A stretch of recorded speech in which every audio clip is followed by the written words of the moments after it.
Video photography association के chairman अध्यक्ष, क्या क्या पद है आपका? अध्यक्ष पद है। तो बहुत अच्छा लगा कि इन्होंने जीतने के बाद पहली बार हमारे ऑफिस में आए हैं। तहे दिल से शुक्रिया है, धन्यवाद है इनका। और आप बताएं कैसा रहा आपका सफ़र, किया आपने, कैसे प्रयत्न किया, कैसे, क्योंकि यहाँ पे तो बहुत सारे राजनीतिक दल थे आपके इस इंडस्ट्री में, तो आपने कैसे उस चीज़ को मुकाम हासिल किया? मैं आपको अवगत करा दूं कि इस फोटोग्राफी दुनिया में मेरा पूरा ही उम्र गुजर गया है। जो बचपन से मैं फोटोग्राफी का ही काम करता हूँ। 93 में से मतलब मैं ये काम करता हूँ। 95 में ऑडियो डब का काम करता था। 97 में मिक्सिंग का काम शुरू कर दिया। और ऐसा मतलब 400 मेरे ये जो फोटोग्राफर में जो मिक्सिंग लैब वाले होते हैं, पूरे जिले में 400 संपर्क के हैं हमारे। अब बताइए कि इतने पुराने होने के बाद अब मुझे इस चुनाव में जीतना पड़ेगा। सारे लोग ही मेरा समर्थक थे।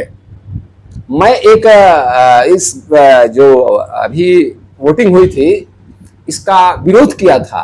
क्यों विरोध किया था कि मैं बाहर था और लोगों ने, मैं बाहर था और जो कोर कमेटी के पदाधिकारी हैं उन्होंने डेट चेंज करके और तत्काल प्रभाव से डेट बदल करके और चुनाव कराने का काम किए। जैसे मैंने आया या मैं तो वहीं से विरोध कर दिया था, पर हमारे इतने चाहने वाले थे कि जो मैंने एक नव निर्वाचित ग्रुप बनाया, उस ग्रुप में सिर्फ एक पोस्ट डाल देने पर मुझे 174-75 वोट इसी तरह मिल गए थे।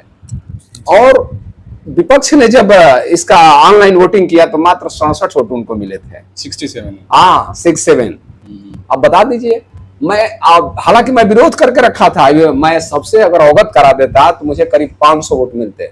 ये समझ लीजिए, लिमिटेड टाइम था। आपने उस टाइम मैं तो विरोध करके रखा था। चूंकि इस इंडस्ट्री से तो जुड़ा नहीं हो, लेकिन क्योंकि इलेक्शन का काम आपके द्वारा कराया जाता था, हमारे साथ 300-400 लड़के हमेशा खड़े हो जाते थे। तो इस चीज को मैं देखता रहता था। हमारा नंबर जुड़ा था और ये दिखता था कि इलेक्शन का डेट जो आगे होने वाला था 5 तारीख जो होने वाला था, 27 या 17 तारीख को कर दिया गया था कि हम लोग गए थे और तगमा ले लिया जाए। ऑल फैमिली हम लोग जिले से बाहर थे, परिवार और बच्चे लेकर के हम लोग गए थे घूमने तीर्थ धाम, और थोड़ी ये होता है पिकनिक जैसा, तो उसमें निकल पड़े थे।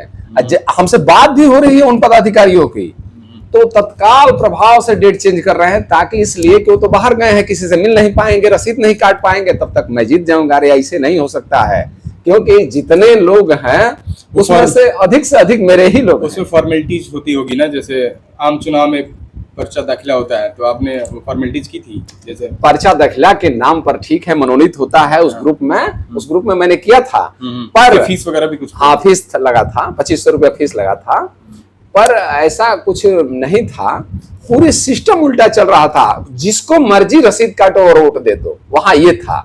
अरे जब आपके पास कोई इसका पुख्ता सबूत नहीं बन पाया है, जैसे कि एक नामांकन ऐसी सूची होती है, फोटोग्राफरों की सूची, वही लोग वोट दे पाएंगे? मतदान कोई कर सकता है। दया भैया को मैं 2017 से जानता हूँ। 19 में हम लोगों ने इलेक्शन लोकसभा था, उसका टेंडर डाले थे हम लोगों ने, और टेंडर में हम लोग प्रतिभाग किए थे और जीत गए थे। टेंडर में मिला था। उस टाइम भैया का बहुत बड़ा सहयोग रहा।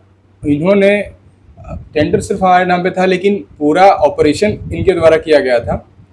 जितने भी लड़के लगे थे, हमें तो कुछ नहीं आता था कि कैमरे का मतलब क्या होता है, कैसे लड़कों को ड्यूटी कराई जाती है। सारा कुछ इन्होंने उस टाइम किया।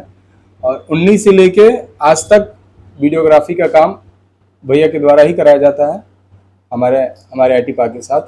और आगे भी उम्मीद है, आशा है ऐसे परिवार के साथ मिलकर ही काम करेंगे। और बहुत सी बातें करते करते थक जाएंगे हम लोग, दिन खत्म हो जाएगा, रील्स बड़ी हो जाएगी, इसलिए छोटे काम करते हैं। धन्यवाद। ठीक, धन्यवाद।